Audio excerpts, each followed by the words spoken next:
तो बच्चों पिछली क्लास में हमने किया था, पिछली क्लास में हमने वाइब्रेशन स्पेक्ट्रोस्कोपी की थी, ठीक है। और वाइब्रेशन स्पेक्ट्रोस्कोपी मैंने आपको नंबर ऑफ बैंड्स के बारे में बताया था, नंबर ऑफ बैंड कह रहा हूँ सॉरी, मैंने आपको क्या कहते हैं टाइप ऑफ वाइब्रेशन, ठीक है, बैंडिंग वाइब्रेशन और स्ट्रेचिंग वाइब्रेशन के बारे में बताया था। अब इसके बाद जो टॉपिक है हमारा है नंबर ऑफ फंडामेंटल वाइब्रेशन। ये क्या होते हैं? Number of fundamental mental vibration. ये आपने वाइब्रेशन स्पेक्ट्रोस्कोपी पढ़ा है, ठीक है। कहता है a molecule will show as many degree of freedom as the total degree of freedom of its individual atom. A molecule will show as many degree of freedom as the total degree of freedom of its individual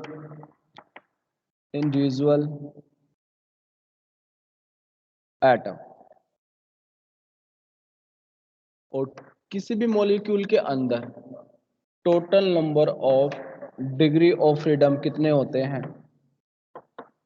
degree of freedom कितने होते हैं? वो होते हैं 3n। कितने होते हैं? 3n। जिसके अंदर डिग्री ऑफ फ्रीडम का मतलब क्या है कि जो मॉलिक्यूल है वो कैसे कैसे मूव कर सकता है, कितने कितने पॉसिबल है। तो उसके अंदर क्या होते हैं?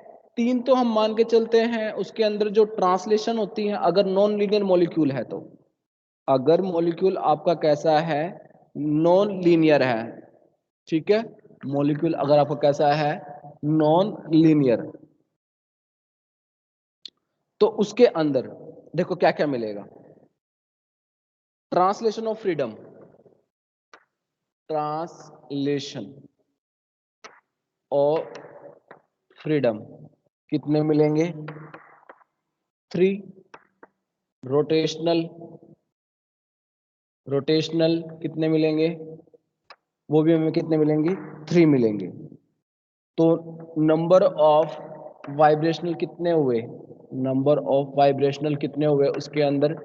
3n-6। अगर मॉलिक्यूल हुआ आपका लीनियर, फॉर ए लीनियर, तो लीनियर के अंदर क्या होता है? जो रोटेशनल होते हैं वो जाते हैं 2। तो टोटल वाइब्रेशन कितने आते हैं उसके अंदर? टोटल नंबर ऑफ वाइब्रेशन कितने आते हैं उसके अंदर? टोटल नंबर ऑफ वाइब्रेशन आएंगे 3n-5। ये आपने ध्यान रखना है। अब ये ट्रांसलेशन, रोटेशन, ये क्या है? देखो, अगर आपका मॉलिक्यूल क्या है? नॉन लीनियर है। नॉन लीनियर का मतलब क्या है? वो मॉलिक्यूल प्लेनर नहीं है, ठीक है, वो नॉन लीनियर है, उसकी X Y Z axis 3 axis है।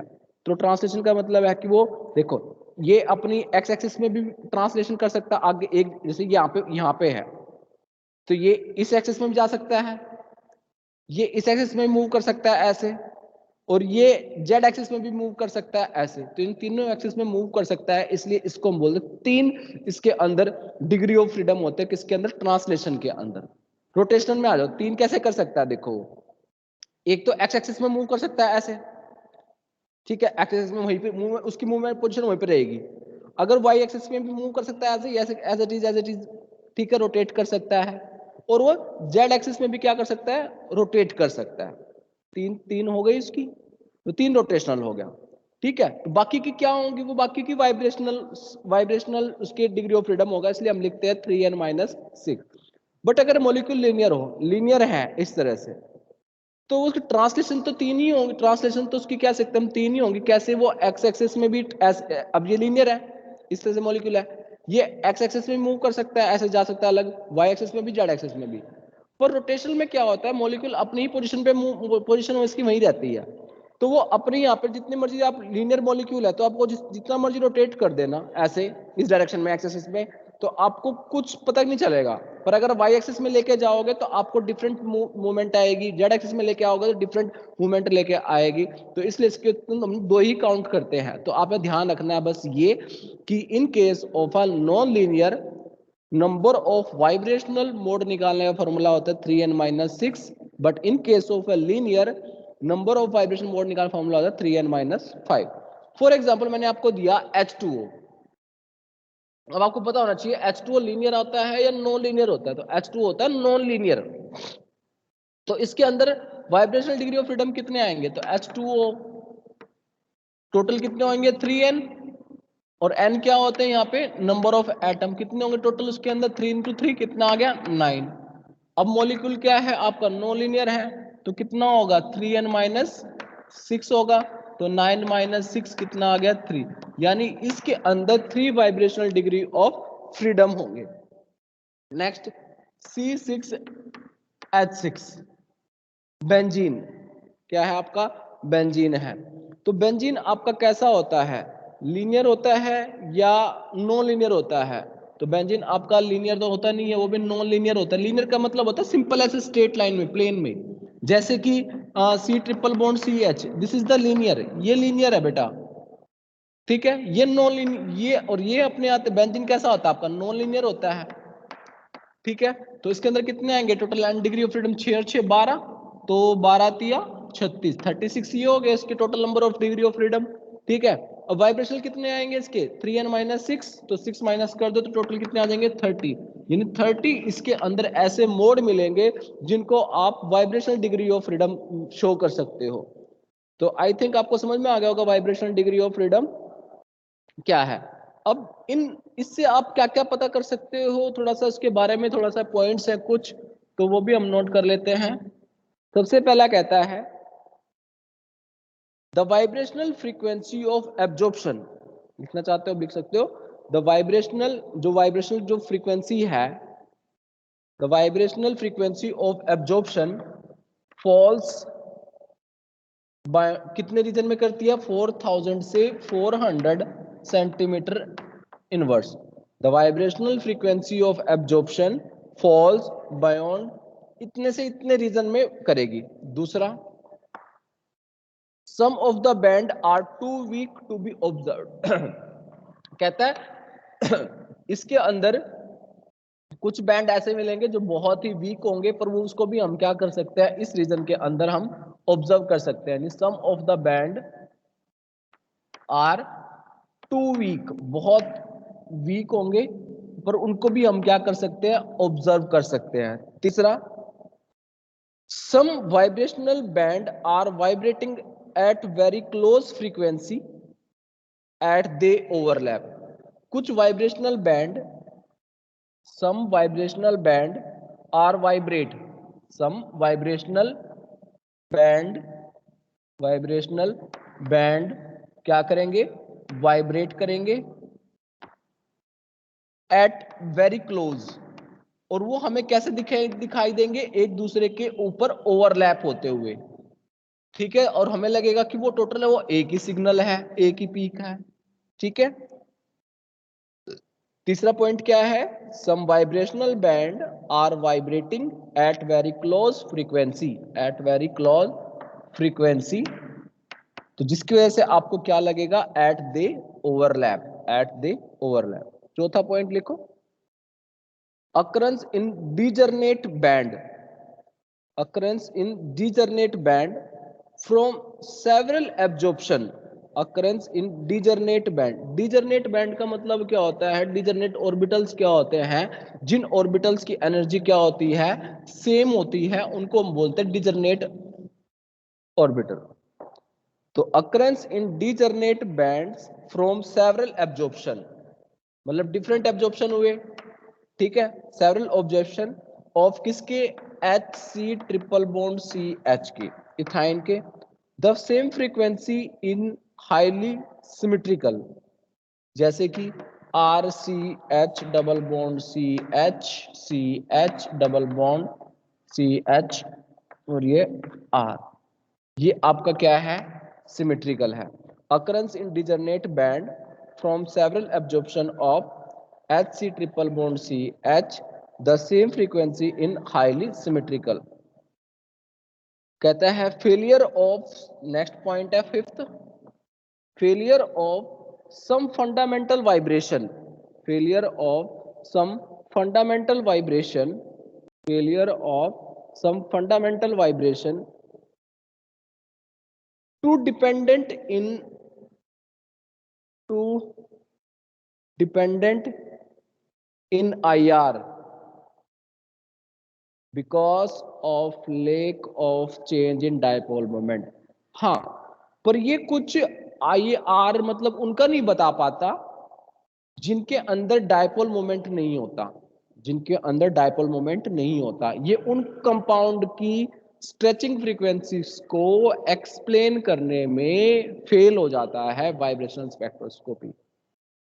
सबसे पहला पॉइंट क्या था कि जो ये हमें बताता है एब्जॉर्प्शन जो होता है वो 4000 से 400।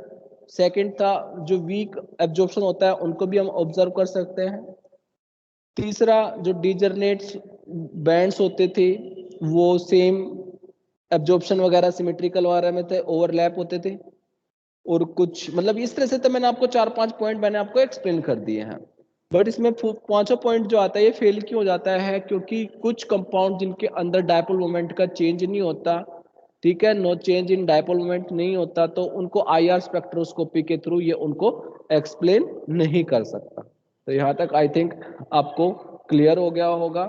जैसे कि मैं आपको कुछ एग्जांपल देता हूँ।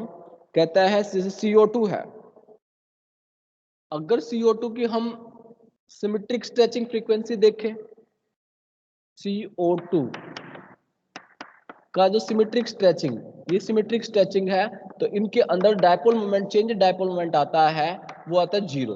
पर अगर इसका हम एसिमेट्रिक स्ट्रेचिंग देखें, एक इधर को हो गया और एक इधर को हो गया, तो dipole moment not equal to 0। तो ऐसे कंपाउंड जिनका डायपोल मोमेंट क्या होता है, नॉट इक्वल टू 0 होगा, वो क्या होंगे, IR एक्टिव शो करेंगे। ये ध्यान रखना है आपने। ये थे हमारे फंडामेंटल बैंड, ठीक है, फंडामेंटल बैंड थे जिसको हमने फंडामेंटल बैंड में हमने ट्रांसलेशन, रोटेशनल एंड वाइब्रेशनल, ये हमने बैंड निकाले, ठीक है। और कैसे निकाल सकते हैं, लीनियर के केस में और नॉन लीनियर के केस में डिफरेंट डिफरेंट होते हैं। इसके बाद हम बात करते हैं non fundamental vibration, non fundamental vibration.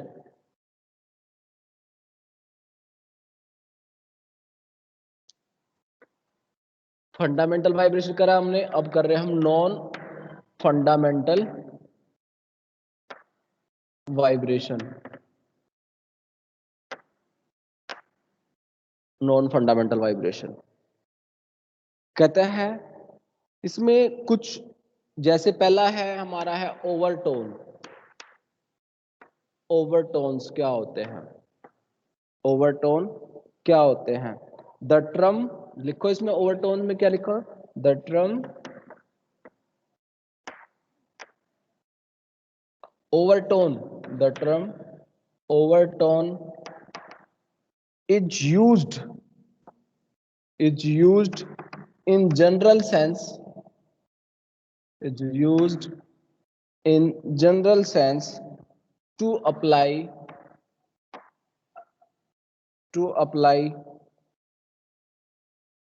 to any multiple fundamental,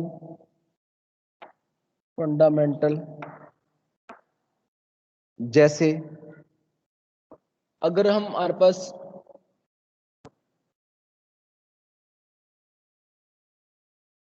ये V0, V1, V2, V3, अगर आप 0 से 1 या V1 से V2 या V2 से V3 जा रहे हो, तो इसको तो हम बोलते हैं फंडामेंटल बैंड। V0 से V1 पे हम बोल देंगे fundamental.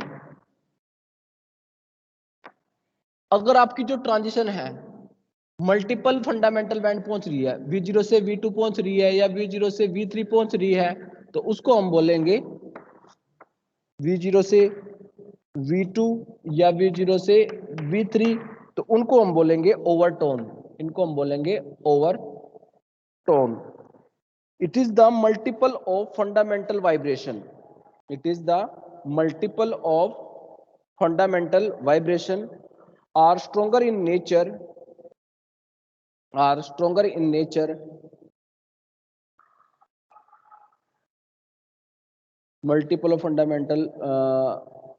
fundamental vibration are stronger in nature, and overtone are weaker in nature. Overtone जो होता है वो क्या होता है, वीकर इन नेचर होता है।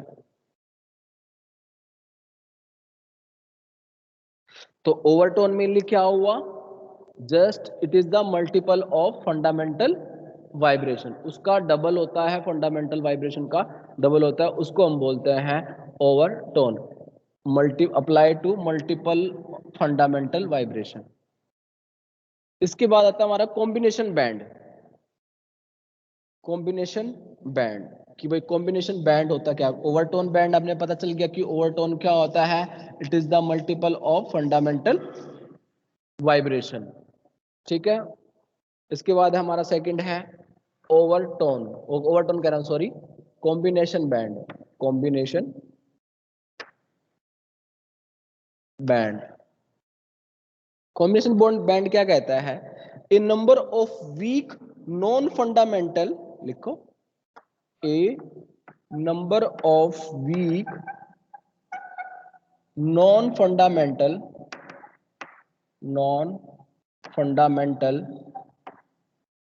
absorption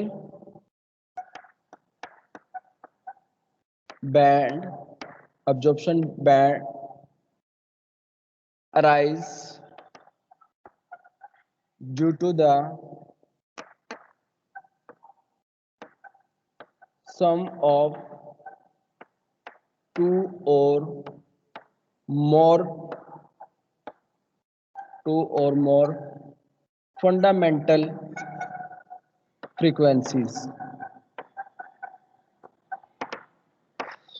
A number of weak non fundamental absorption band, मतलब ये होते हैं जो वीक बैंड होते हैं और arise due to the sum of two और मोर फंडामेंटल फ्रीक्वेंसी। कॉम्बिनेशन का मतलब क्या होता है कि दो फंडामेंटल बैंड को कंबाइन करना, दो फंडामेंटल बैंड को क्या करना, उनको कॉम्बिनेशन से करना, तो उनको हम बोलते हैं combination band. A number of weak non fundamental absorption band जो अराइज होते हैं कब, due to the sum of two और मोर फंडामेंटल फ्रीक्वेंसी, जब टू और मोर फंडामेंटल फ्रीक्वेंसी क्या करती है, आपस में कंबाइन करती है, तो हमें एक weak non fundamental absorption band arise होता है।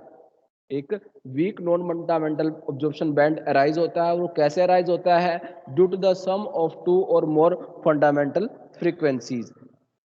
वो इसमें और लिखना थोड़ा सा, कहता है if we have fundamental frequency vibration X and other fundamental frequency vibration Y, then combination band will be possible. क्या क्या हो सकते हैं, आया समझ में। अगर आपके पास दो,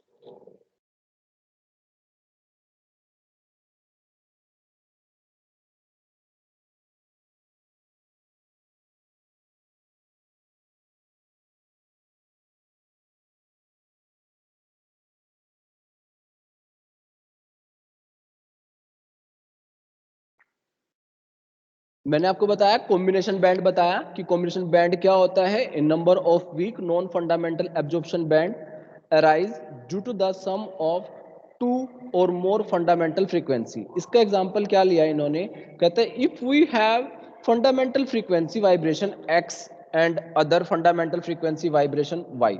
अगर आपके पास एक एक्स है और एक वाई है, दोनों के दोनों मेरे क्या हैं, ये फंडामेंटल बैंड हैं।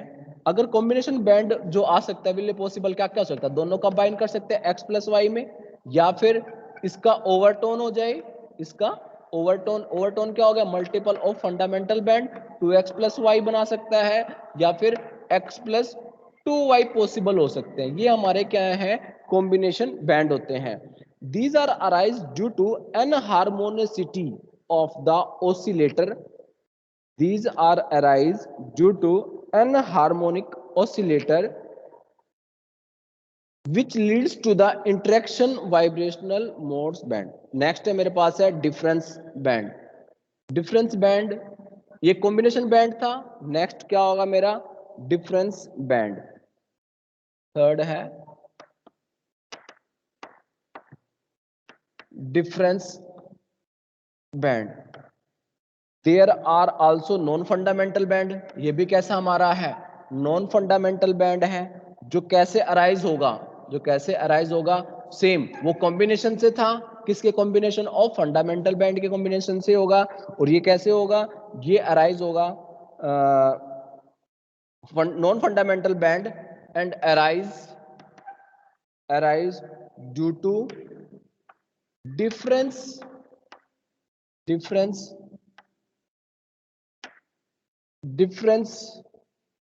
in two fundamental frequency, in two fundamental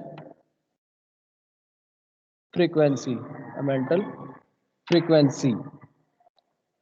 for example आपके पास दो फंडामेंटल बैंड है x एंड y, तो पॉसिबल वही है, x माइनस वाई हो सकता है या फिर 2x माइनस वाई हो सकता है या फिर x माइनस 2y हो सकता है।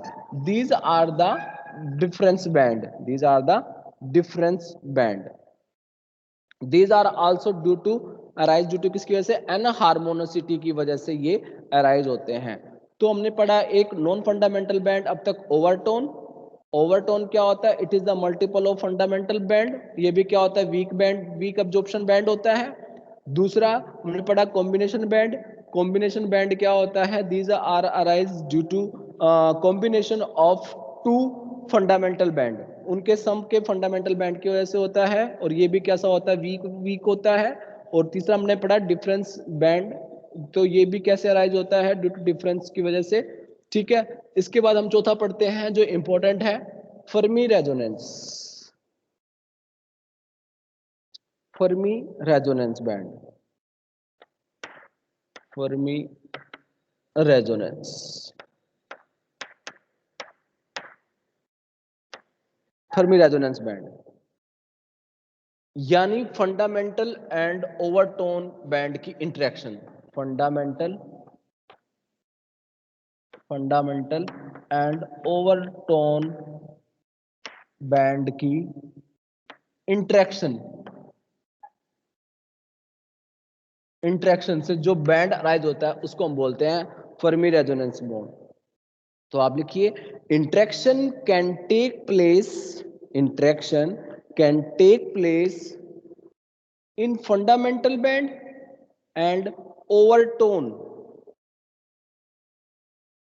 Interaction can take place in fundamental band and overtone of the same molecule, of the same molecule, यानी दोनों के जो इनकी दोनों की इंटरेक्शन होगी पर वो किसके होने चाहिए, दोनों के दोनों सेम मॉलिक्यूल के होने चाहिए। यानी जैसे मान लो कोई एक मॉलिक्यूल है, इसका फंडामेंटल बैंड ये आ गया और इसका ओवरटोन यानी combination of two fundamental band के, इनके बीच में जो इंटरेक्शन हो रही है उससे जो बैंड अराइज हो रहा है उसको हम बोलते हैं क्या, Fermi resonance band. But not to the same stretch, but not to the same stretch और मतलब ये जो बैंड होंगे वो सेम स्ट्रेच नहीं करेंगे, ठीक है, और ना ही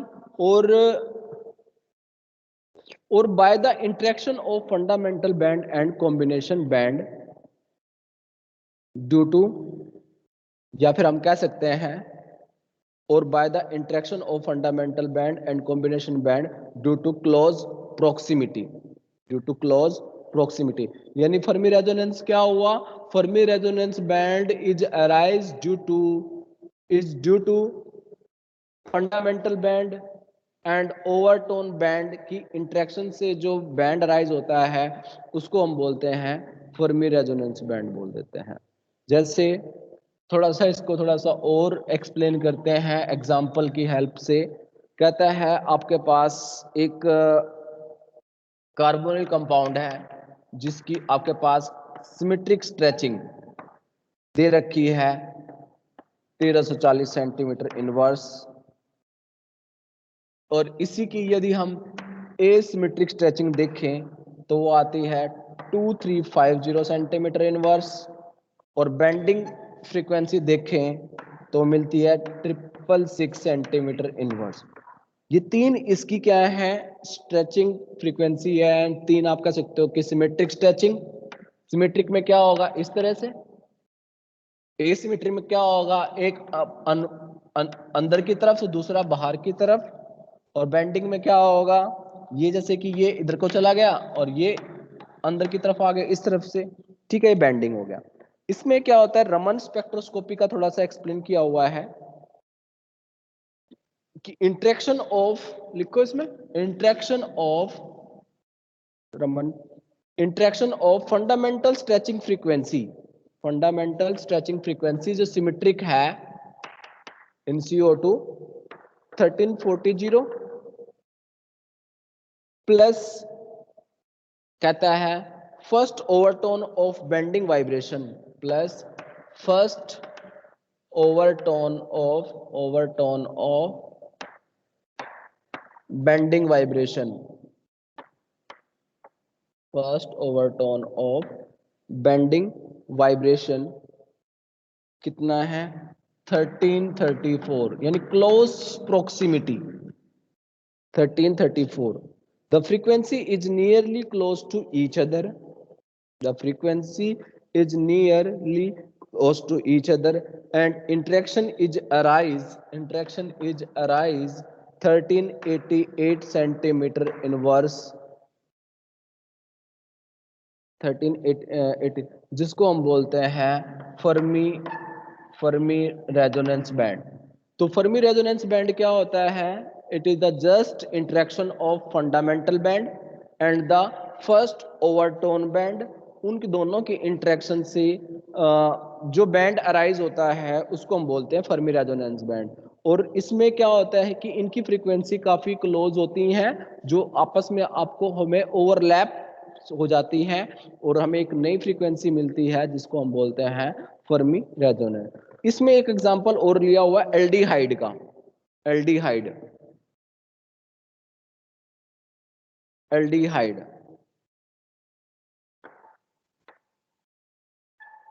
कहता है aldehyde in CHO, in aldehyde two peaks are appear, हमें दो पीक्स दिखाई देती है, two peaks are appear at 2830 centimetre inverse and 2695 centimetre inverse, ये दो पीक दिखाई देती है। And this two peak because of interaction between these two peak because of interaction between carbon hydrogen of aldehyde, carbon hydrogen of aldehyde, carbon hydrogen of aldehyde stretch, carbon hydrogen aldehyde stretch and first overtone of aldehyde and first overtone of aldehyde CH in plane bending vibration, in plane bending vibration at 1390 centimetre inverse. कहने का मतलब क्या है कि जो Fermi resonance क्या होता है, just interaction of fundamental band and the first overtone band को हम बोलते हैं फर्मी रेजोनेंस। इसके अंदर क्या होता है, दो बैंड्स होते हैं, दोनों बैंड्स की जो फ्रीक्वेंसी होती है काफ़ी close approximately to each other होती है, जिसकी वजह से वो ओवरलैप कर जाती है और हमें एक नॉन फंडामेंटल बैंड अराइज होता है जिसको हम बोलते हैं फर्मी रेजोनेंस बैंड। ठीक है, इसके बाद है बेटा फैक्टर अफेक्टिंग IR, वो हम कल डिस्कस करेंगे।